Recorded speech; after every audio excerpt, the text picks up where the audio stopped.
while the old scientific approach of defining and labeling and diagnosing is basically a way to get into the matrix. Now, of course, shouldn't we have gotten into the matrix? Yes. We needed to do this because the way of getting back out of it is the way of self-awareness. So we needed this. So you need to teach your child about matter and about the bus and about. But then, but what happened to us along the way is that we got stuck in it. So now you will find people that would fight you tooth and nail regarding definitions and the necessity to define and to pin down and to find indicator, basically to measure, not knowing that that once you try to measure something, you're pulling it out of the wave or the state of superposition, which is the state where it's still whole. So we got stuck in the matrix. This when it was beginning of this year, I think it was the beginning of the year, no, of the end of last year, they had the DSM-5 came out, and actually the reaction on that was even from the people in the field was that it's actually becoming ridiculous, the amount of labels that's going on, of things that are just normal things or behaviors in life, and they are fully being categorized as being disorders and problematic things and treatable things. And today I also saw an article in a newspaper, a Dutch article, and it was about in Holland, less women are going to the house doctor for menopausal symptoms. But it stopped right there because they only could find out that the number went down, but they don't know why the number went down or why less women are going to the house doctor to get, I guess they know what they will get, so that's why maybe they're not going no more. And I think it's kind of funny to see this trend of you're getting more diagnoses everywhere, and people are getting to a point like, okay, hey, this is becoming ridiculous. It's not helping. Yeah, well, it's not only there's a point that this is too much. Obviously, it's ridiculous, yes, but we need to understand that even not too much is too much. Like, we've played this game, and we've played the game of the Matrix, and we needed to do that because we needed to. You see, the reality is a contraption to become self-aware. All of the great spiritual traditions have come on this, and then so okay, we've played the game of naming and labeling, but we know now that in quantum physics, for instance, which is what reality, the nature of reality, we know that it's not particles, it's states, undividable states. Like the self can be in a state, meaning it and its whole surrounding, which cannot be taken apart in parts. That's what the essence of quantum physics is. That reality it consists of states, field states, and not particles. And yes, and everything you read in any theory about menopause or about breast milk or about anything is a definition, a theory, and it's in essence a limiting belief. And we've played this game, and it's like saying no, we're supposed to be ready to graduate from it. And maybe what you're seeing is that people are realizing that it's a game. It's a very silly game, and the medical world has just gone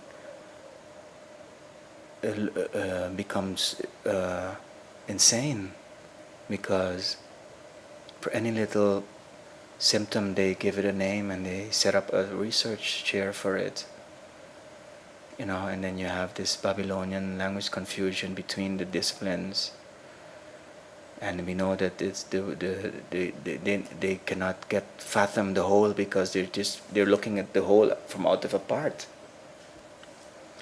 So yes, this whole thing of menopause or menstruation, they have no idea of what it is, because it's like almost saying it's like almost trying to catch infinity in a little box, trying to measure something that cannot be measured. The quantum state is a state of a field state. It's not measurable with this this measuring stick. It's like the best way to explain it is like people parapsychology is using the classical scientific method to study spirituals, ghosts. So something that is really built to capture sensorial so-called things, which are measurable, dense energies, to use to capture something that is on a whole different frequency. But in essence, the human being is a spirit. We are now, and every theory. This is why, like, I came home today and I was like really in the zone, really aware of the whole thing, and I didn't want to look at the news, because what you're getting is people just trying to give you their little theory of what's happening. It's all just limiting beliefs, like you would see on the internet. People that would be the whole day trying to tell you about how controlled you are and how the system has you this and that, and basically not bad intention, but just basically filling up your mind with limiting Particles. Yeah. Particles. Because when the human being gets ready to graduate from this school, we will just ascend like that. There's nothing to. So when you fight something, you're already defining it. And then you're limiting yourself, because then you're going to run on these definitions, like.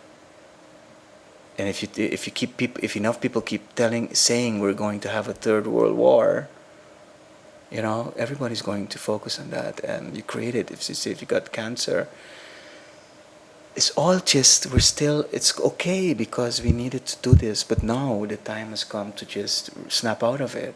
Yeah, I think you really got to know something good well before you can go ahead, because otherwise you don't know what you're graduating from. There was another article today, Dutch. I can't translate it so good, but it's called Geen wetenschapsgebied speelt zo'n centrale rol als de geesteswetenschappen. And it means basically that there's no science that's as important as the, what is that? Geesteswetenschappen? Well, in Dutch they use the word geest also for mind.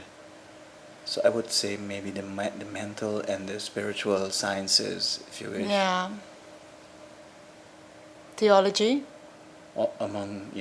Also. Epistemology. Right. Yes, because you see, because basically you need to the nature of reality is basically mind-like or spirit-like. You see, the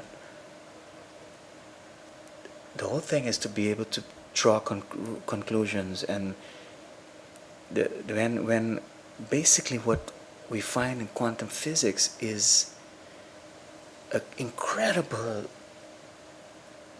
realization. Yeah. And that is that's what the geesteswetenschappen is, the spiritual sciences, if you wish, wrongly translated, but is that in essence reality is spirit-like, Right. in a sense of that what the little girl walked through a door, a glass door. Yeah, without getting seriously hurt. Right. So what we're getting is that the world will behave towards us in terms of the state we are in. Right. So put in a different way, we are creating what is around us. So indeed, the idea would be that you would see normally that a ghost would walk through a door or a wall, and no one would people would go like, yeah, right, okay, so and now this little girl walks through a door. So is she a ghost? As if someone told me they walked through the rain and before they realized it was really raining, they didn't even know or see it. They weren't getting wet. Until they realized it was raining. Yes. So what is coming first, the perception or what is perceived? You know. So and yeah, what is perceived, the perception is interacting with what is being perceived and creating. What I've started to realize in a field which I myself, what I call as the psychology of matter, is that, so for instance, we're not even speaking of the deepest levels yet, of which is the quantum, but I started to realize that the physical world around you will behave, take for instance, if you're in a yang mode, then the world will behave more yin-like, the physical world. And if you're in a yin mode, the physical surrounding will behave more yang-like. This is the way I started to realize that the physical world is interacting with us given the state we are in, let alone your own body. So, and at a deeper level yet, you get that the world around us is just one with us. So then they get the idea of the spoon, realize that there is no spoon. That's what they're saying. If you see that there's a spoon, then you cannot bend it, because then you feel that you're separate from it. But realize the lie, that there is no, you have to realize that there's no spoon. Meaning you got to realize, you have to not label it, you have to not define it, you have to not sense the separateness towards it.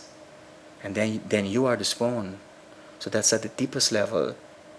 And that's at the level that people would walk through a windshield. And then at the level between that, you would get then indeed that, like I'm convinced that there was once I got a flat tire once when I was in a very yang mode, and then when I was in a yin mode, there's something, a glass punctured my tire and it did not puncture it, and I'm convinced that this was because I was not in a very yang mode. You see, this is so important, because this is getting at the nature of reality. And almost, you could say that almost all fear and anxiety comes from not that sense of separateness towards the world. Because you when you feel separate, and you feel basically that things can kill you and things can harm you and can hurt you.